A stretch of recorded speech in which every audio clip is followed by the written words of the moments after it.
Bonjour à tous, aujourd'hui j'ai choisi ce cadre magnifique pour vous parler de quelque chose qui nous touche tous de près ou de loin en éducation canine, c'est la colère.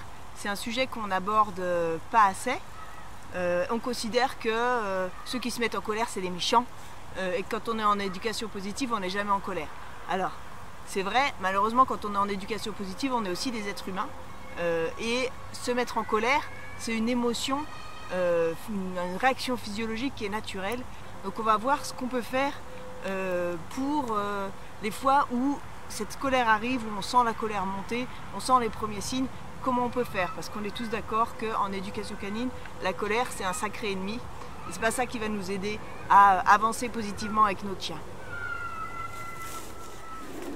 Moi personnellement je suis quelqu'un d'hypersensible, je suis quelqu'un qui a les émotions à fleur de peau et malheureusement je dois bien l'avouer, je sens cette colère en moi qui bouillonne.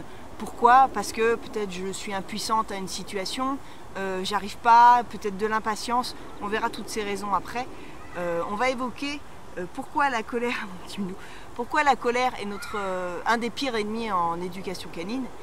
Déjà, ça rend pas les choses agréables de travailler avec quelqu'un qui se met en colère, de travailler avec quelqu'un qui a un ton désagréable, aussi bien pour nous les êtres humains que pour les chiens. Ça va mettre le doute dans la tête du chien, ça va mettre des interrogations et selon le chien qu'on a, on peut avoir un chien qui part en fuite, qui se met à nous fuir tout simplement, un chien qui rentre dans lui-même, qui va plus bouger, ou au contraire un chien qui va entre guillemets nous rentrer dedans, essayer de nous faire réagir, qui va réagir à notre énergie avec lui-même de l'énergie. Donc dans tous les cas, c'est pas ce qu'on va vouloir du chien et c'est pas ce qu'on va vouloir instaurer dans notre relation. Vous voyez, c'est magique, je change chaque fois de position parce que ça fait un petit peu varier dans la vidéo. Hein. Donc on va parler un petit peu des manifestations physiques de la colère. On va avoir une accélération du rythme cardiaque, une augmentation de la pression artérielle, une augmentation du tonus musculaire, c'est-à-dire qu'on va plus se crisper, évidemment sur notre visage, sourcils froncés, les mâchoires crispées, la respiration courte. Tout ça, c'est des signaux que le chien va comprendre. Moi, malheureusement, je suis née avec une tête de bonne femme qui a l'air un petit peu en colère, c'est-à-dire qu'à l'état neutre, voilà, j'ai l'air un peu en colère, juste parce que j'ai une tête comme ça. Mais je vous dis que je peux vous garantir que quand je suis vraiment en colère, j'ai vraiment une tête en colère, contrairement à ma tête de rabat-joie naturelle. Et ça, le chien peut vraiment le voir, surtout la crispation des mâchoires, les sourcils froncés, etc. Donc c'est à nous de faire un effort sur notre apparence. Okay, on va avoir du mal à calmer le rythme cardiaque, mais au moins notre apparence, faire un effort pour ne pas imposer ça. Alors bon, pourquoi on va se mettre en colère? Il y a des raisons, on ne se met pas en colère juste parce qu'on est une tête de lard et que quand on n'arrive pas à faire un truc, on se met en colère. Il y a vraiment des raisons profondes qu'il faut arriver à analyser et à comprendre, comme ça on arrivera à se comprendre soi-même pour savoir quand est-ce qu'on peut virer dans cet état-là. Une des premières raisons, ça va être, je suis un être humain, voilà, j'ai des émotions, et quand je suis face à un obstacle que j'arrive pas à résoudre, mon moyen de le résoudre, ça va être de canaliser toute mon énergie et ce trop plein d'énergie peut ressortir en colère. Donc tout simplement parce que je suis impuissant devant une situation. Exemple typique, mon chien réagit fort face aux autres chiens. Je croise un autre chien, j'en veux un petit peu au maître d'avoir laissé le chien arriver vers moi. Mon chien se met à réagir, je savais qu'il allait se mettre à réagir, j'arrive pas à faire quoi que ce soit et d'un seul coup je vais me mettre en colère, je vais me mettre à gueuler sur le chien. Bon, ça c'est quelque chose qui arrive régulièrement, qui ne devrait pas arriver mais qui arrive, c'est l'impuissance qu'on a face à une situation. Une autre raison de se mettre en colère, qu'est-ce que t'as entendu mon petit chacha? Une autre raison de se mettre en colère, ça va être l'incompréhension d'une situation. Je ne comprends pas pourquoi mon chien réagit comme ça, je ne comprends pas pourquoi il n'y arrive pas, ça m'énerve, il est con ou quoi? Voilà. En gros, c'est ça qui va venir. Le il est con ou quoi, c'est une autre façon de dire je ne comprends pas ce comportement. Alors parfois on ne peut pas comprendre parce que, encore une fois, on est un être humain, c'est un chien et on a déjà du mal à comprendre les autres êtres humains, donc on ne peut pas toujours comprendre pourquoi les chiens font ça. Et parfois, il suffirait aussi de se renseigner pour savoir, pour essayer de comprendre pourquoi le chien fait ça.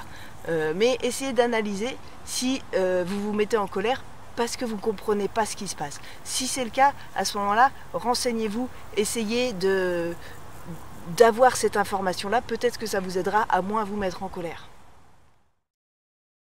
Dans la série « Je suis un être humain », on peut aussi se mettre en colère simplement parce qu'on est blessé dans son amour-propre. C'est-à-dire que je veux montrer quelque chose, j'ai plein de gens qui sont autour de moi, j'y arrive pas, ouh, ça monte. Okay, la même chose, je suis chez moi, j'y arrive pas, je m'en fous. Là, c'est un petit peu une question d'amour-propre, c'est à nous de travailler sur nous-mêmes pour réussir à rire de ces échecs et non pas à le prendre comme une remise en question de l'être qu'on est, d'accord ? Moi, quand je travaillais à la SPA, Alain, avec qui je travaillais, me faisait faire des démonstrations pour mettre le chien, pour apprendre aux gens à mettre le chien à sa place. Il se trouve qu'on travaillait avec des chiens qui sortaient de la SPA tout juste, qui venaient d'être adoptés. Et évidemment, ils se retrouvaient dans un contexte à l'extérieur, ils étaient très excités, c'était pas toujours simple d'arriver à les mettre dans un état émotionnel qui fait qu'ils arrivent à être à leur place. Au lieu de comprendre ce qui se passe et de me dire bah, c'est vrai que c'est difficile pour le chien émotionnellement à supporter, je voyais tout le monde qui me regardait, j'étais stagiaire éducateur canin, j'interprétais que les gens trouvaient que j'étais nulle pour mettre le chien à sa place, et peut-être que c'était vrai, certains ricanaient, ah bah si même l'éducateur il y arrive pas, voilà, ça arrive très souvent.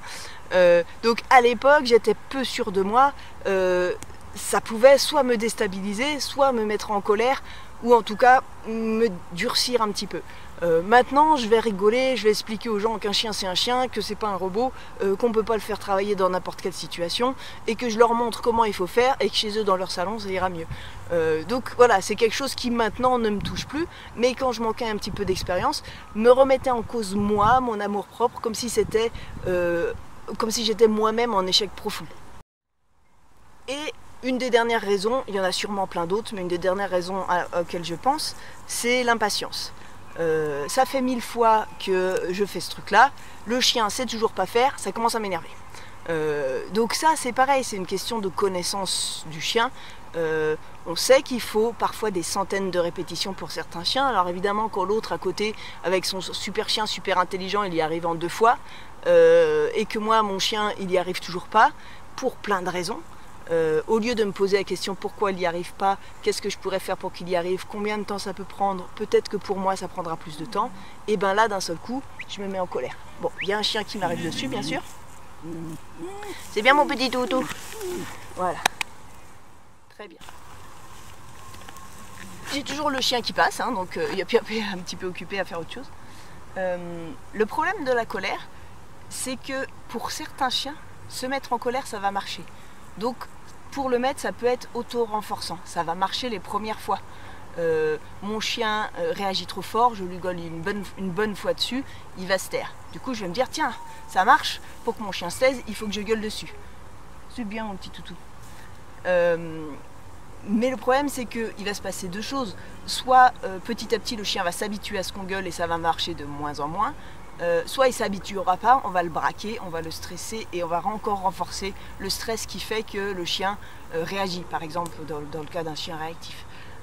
Mais ce problème de la colère et auto-renforçante, j'en parle souvent parce que oui, parfois ça marche. Et c'est le gros problème, c'est que ça marche. On voudrait que ça ne marche pas pour qu'on, une fois pour toutes, on mette ça au placard. Le problème, c'est que parfois ça marche. Donc il faut réussir à se raisonner pour penser sur le long terme, parce que sur le long terme ça ne va pas marcher, et non pas penser sur l'action immédiate, la récompense immédiate que l'on a quand on se met en colère.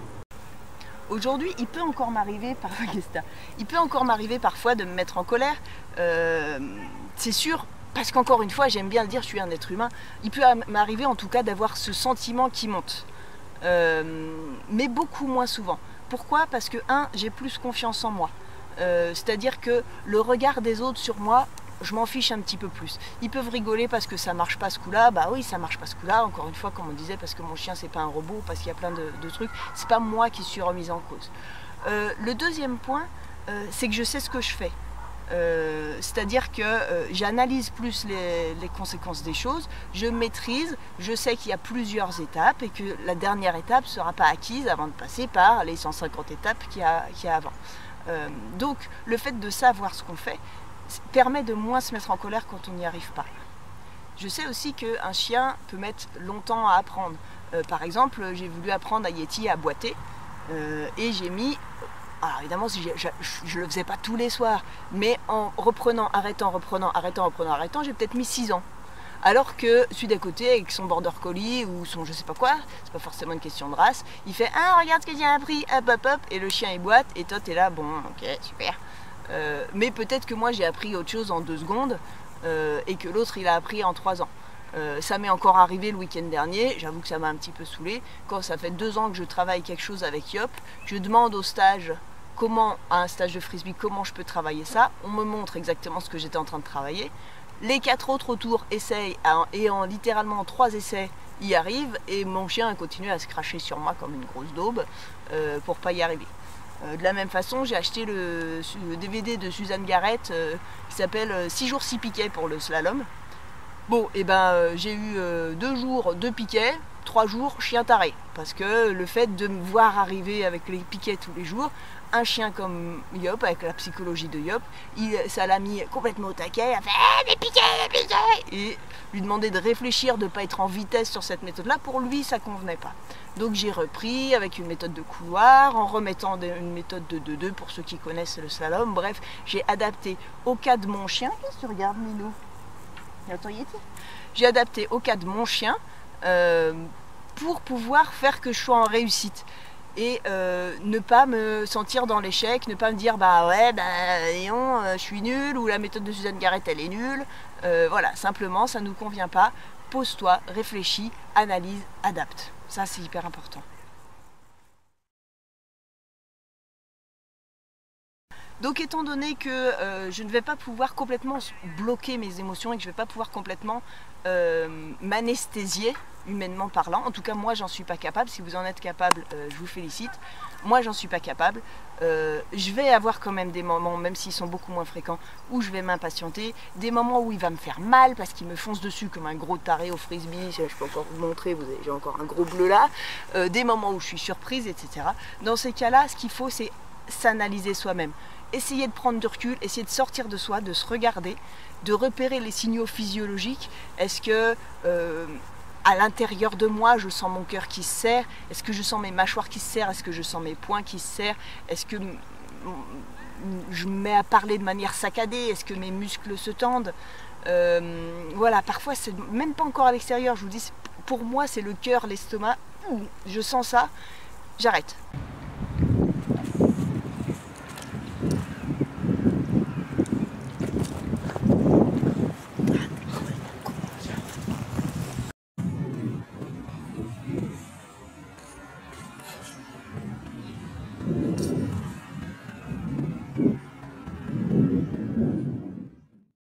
C'est le moment d'arrêter, je passe à autre chose, que le chien ait été en réussite ou pas. Parce que si je continue et que je subis moi-même un échec de plus, c'est moi qui ne vais pas supporter de subir l'échec, c'est pas le chien. Donc le chien, il s'est planté, il s'est vautré, on va dire qu'il m'a fait mal, ok ça me saoule, on arrête. C'est bien, on arrête, on reprendra dans 5 minutes et peut-être que juste 2 ou 3 minutes après, je ne serai pas énervée. Et parce que la colère n'aura pas eu le temps de monter, on est juste resté... à quelque chose d'interne. Si la colère est montée, j'arrête et puis je reprendrai une autre fois et puis peut-être que je reprendrai dans 6 mois. C'est comme ça que j'ai mis 6 ans à apprendre à boiter à Yeti. On n'est pas obligé de faire une chaîne pour apprendre tout de suite au chien. Donc la première chose à faire, c'est s'analyser, arrêter, faciliter les choses. Si on sent qu'on est encore capable de travailler, que ça c'est trop difficile, qu'on n'y arrive pas, on facilite, on revient une étape en arrière. On peut soi-même se remettre en réussite. Encore une fois, je trouve que c'est plus important de le mettre en réussite que le chien. Parce que le chien, qui se loupe ou pas, si on n'est pas en colère quand il se loupe pas, il s'en fout. D'accord ? Ce qui est important, c'est que nous, on soit content du résultat. Si nous, on est content, le chien va être content. Donc voilà, c'est des petits conseils que je peux vous donner.